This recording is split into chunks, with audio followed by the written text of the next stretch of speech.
Welcome to the living passion of the Christ, shared with you this day that we call Good Friday. Christians throughout the generations have wondered to themselves, why exactly is this day, when we recall the unjust death of the Messiah, good? Precisely because of the word we read in the 3rd chapter of John. For God so loved the world that he gave his one and only Son, that whoever believes in him shall not perish, but have eternal life. For God did not send his Son into the world to condemn, but to save the world through him. It was evening when the disciples gathered for the Seder meal, remembering the Passover, or what we have come to know as the Last Supper. As they ate, Jesus informed them that there was a betrayer in their midst. He also warned Peter, "This very night, before the cock crows twice, you will deny me 3 times." And then Jesus got up from the table and washed the disciples' feet, and commanded them to do likewise.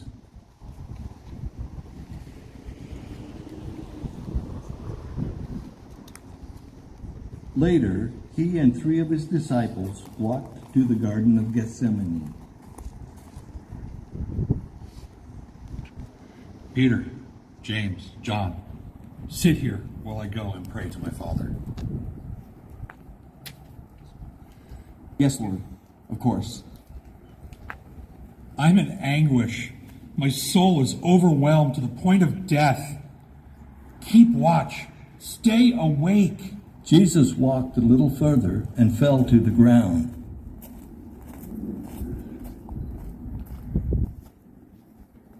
Father, if there is any way, please take this bitter cup from me. Not my will, but yours be done.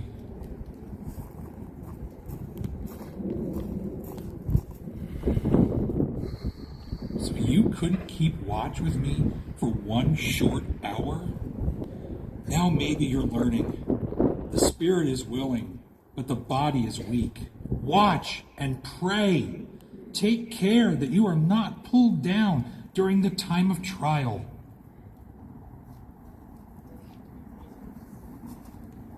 With that, Jesus returned to his secluded spot to pray again.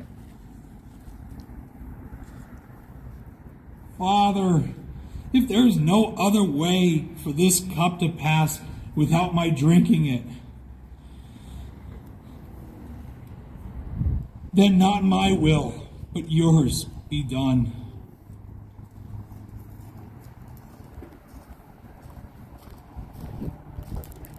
Again he came and found them sleeping, for their eyes were heavy.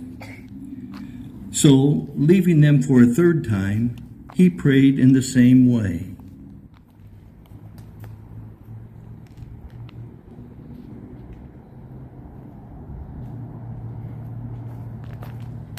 Then he returned to the disciples, who were fast asleep. Are you still sleeping and taking your rest when I told you to keep watch? The hour is at hand, and the Son of Man is being betrayed into the hands of sinners. Get up. Let's go. My betrayer is near.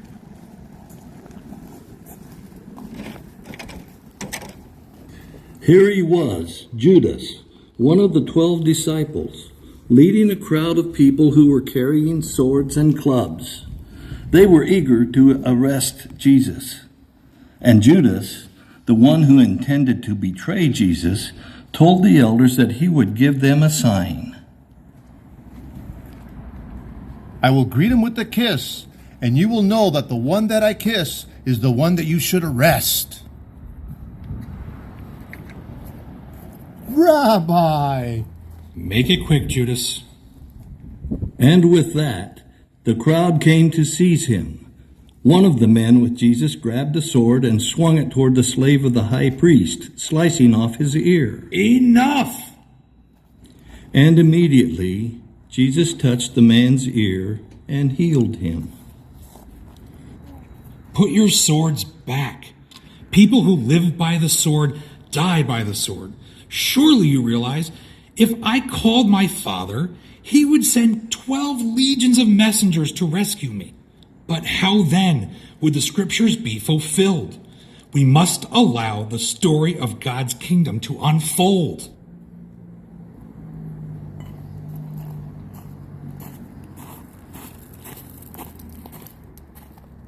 Why did you bring these weapons?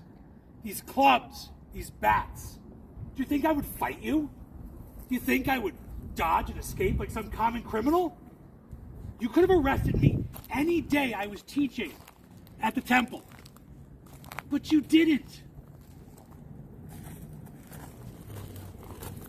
And after all that had happened, the disciples ran away and abandoned him.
Oh, take this cup away from me, yet not my will, but you.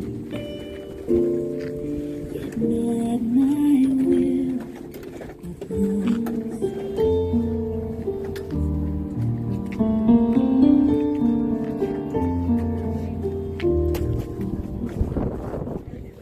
I know each breath will fall away, and heaven's voice will sing.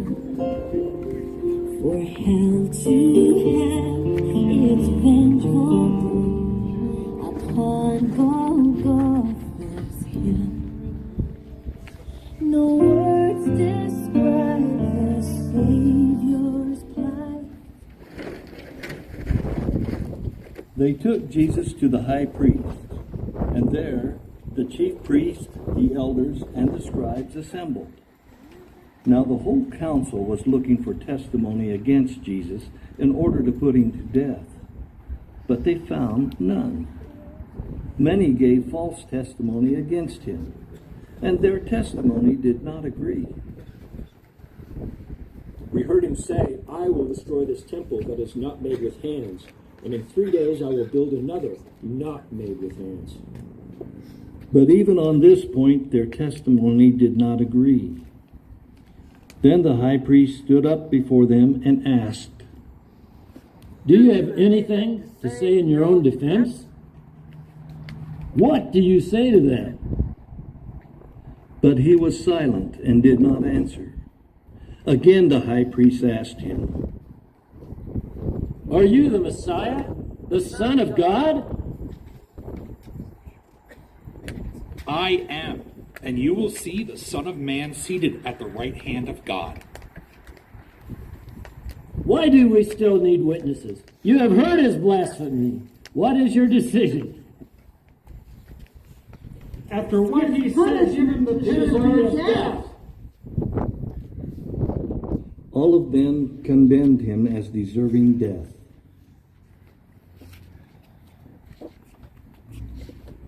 Some began to spit on him and to strike him. Then they blindfolded him and continued to beat him. Afterwards, they bound Jesus, led him away, and handed him over to Pilate.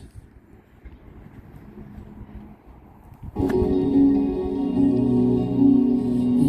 hear the Savior sing, the strength indeed. child of weakness, watch and pray. Find in me thine all in all. Jesus paid it all to him I owe. Sin had left a crimson stain, he washed it white as snow.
Meanwhile, Peter found himself in the courtyard of the high priest. He was sitting there, warming himself by the fire. You see that guy? I've seen him before. You are one of them. You were with Jesus. Jesus? Who is that? I have no idea what you're talking about. Leave me be. And he went out into the forecourt. Then the cock crowed. Then the servant woman began again to talk to the others who had gathered near the fire. He's lying. This man is one of them. I am not. Go away. Leave me alone. She's right. You are lying. You are one of them. Look at you. You're a Galilean just like Jesus. I don't know what you're talking about. For the last time, I don't know this man, Jesus. At that moment, the cock crowed for the second time. And then Peter remembered what Jesus had said to him. Before the cock crows twice, you will deny me 3 times. And he broke down and wept.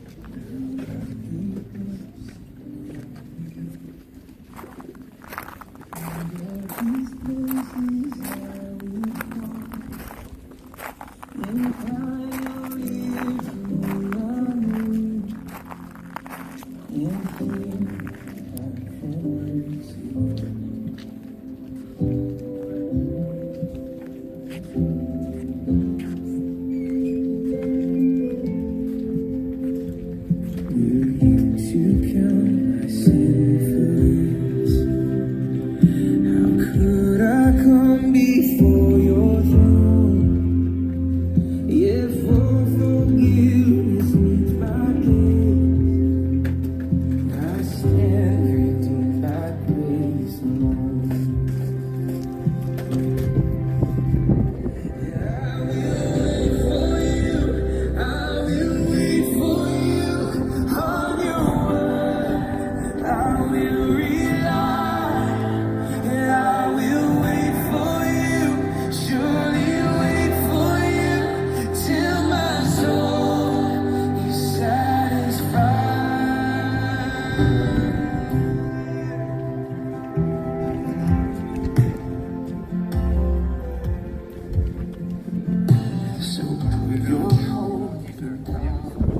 The religious leaders had bound Jesus, and they led him away, handing him over to Pontius Pilate. Then Jesus stood before the governor.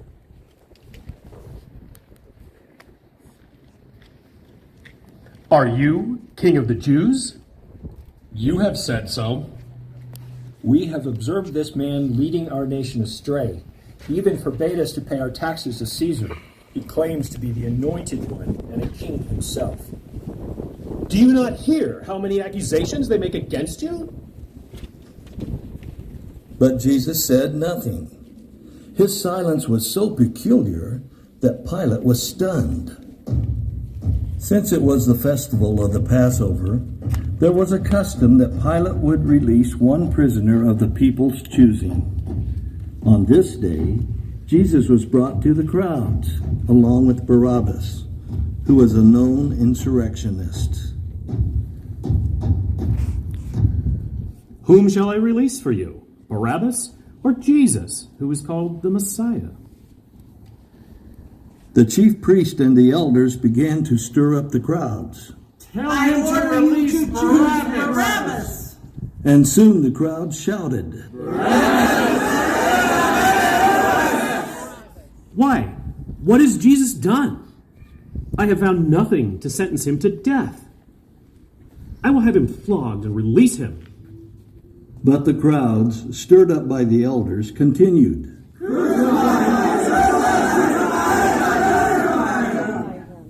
Release Barabbas. And after having him flogged, he commanded, Crucify him.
Then the soldiers led him into the courtyard of the palace, that is, the governor's headquarters, and they clothed him in a purple robe.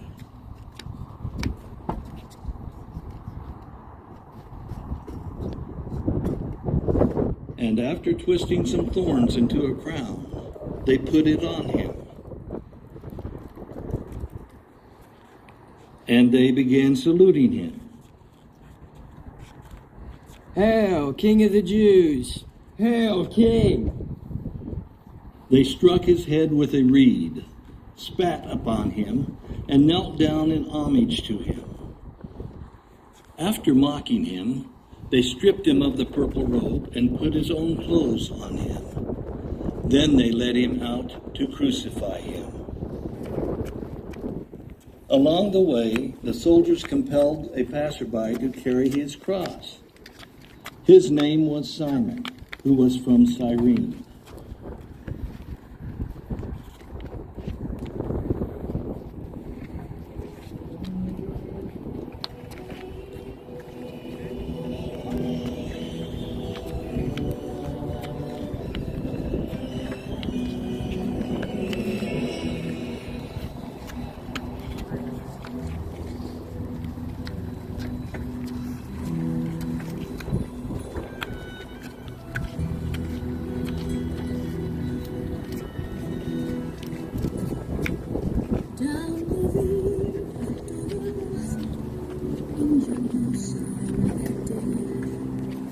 The soldiers tried to clear the narrow street, but the crowd pressed in to see the man condemned to die on Calvary.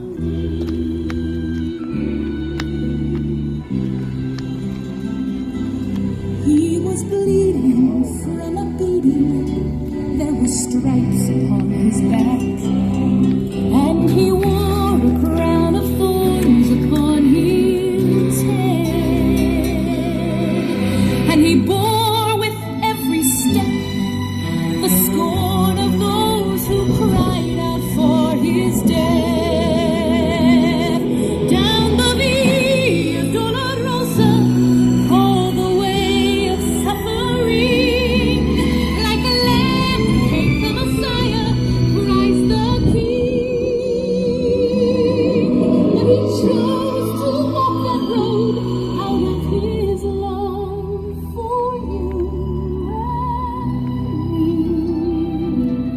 Down the Via Dolorosa, all the way to Calvary.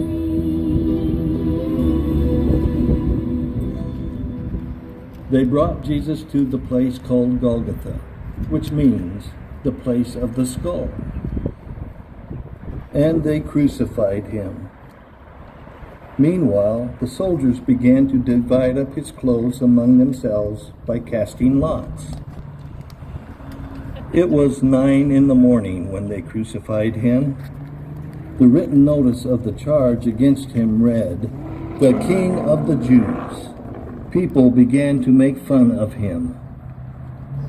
So, you think you're going to destroy the temple and build it in 3 days? Come down from the cross and save yourself. In the same way, the chief priests and the teachers of the law mocked him among themselves. He saved others, but he can't save himself. Let this Messiah, this King of Israel, come down now from the cross that we may see and believe. They crucified 2 rebels with him, one on his right and one on his left. One of them shouted at Jesus, Are you not the Messiah? Save yourself and us. The other one rebuked him. Don't you fear God at all? You're getting the same death sentence he is.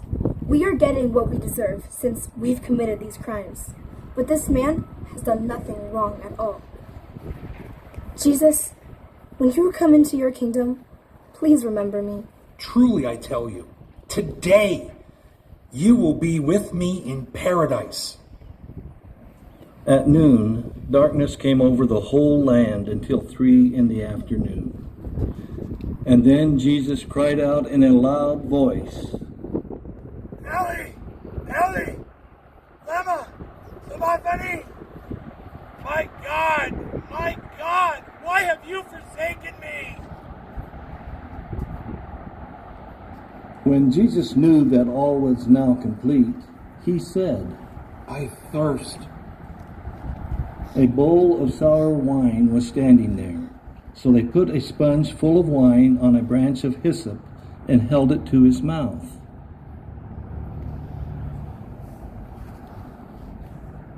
It is finished. Father, into your hands I commit my spirit. Jesus breathed his last. The curtain of the temple was torn in two from top to bottom. And when the centurion who stood there in front of Jesus saw how he died, he said, "Surely this man was the Son of God." Some of the women who had gathered at the cross were watching from a distance. These were the same women who had cared for Jesus in Galilee.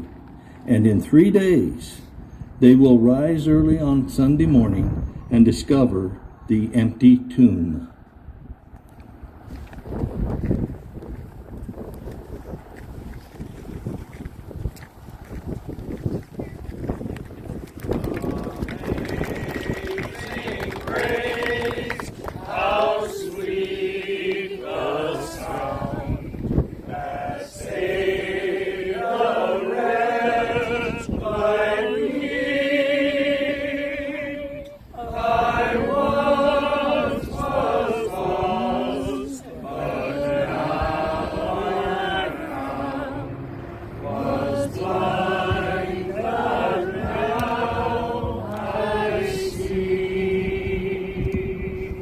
Let's take a moment and thank our actors for putting on this production.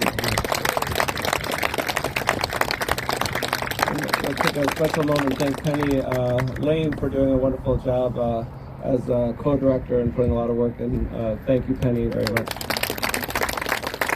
We have seen the story of Jesus heading to the cross and suffering and dying for the sake of the world, but that's not where the story ends. We know the story continues. Tomorrow we celebrate the beginning of resurrection on Easter Vigil at 5 o'clock on Saturday evening, and then we invite you all to join us for our celebration of the resurrection of life over death, the celebration of God raising Jesus from the dead on Easter Sunday. At 6:30 we will celebrate a sunrise service outside by our empty tomb, followed by 8:30 and 10 o'clock services, and we really encourage you, invite you to join us for that celebration. Go in peace and serve the Lord. Thanks be to God. Amen. And I want to take a moment to thank Thurman White, middle school kids, and Alex for a wonderful job with AV. Thank you, guys.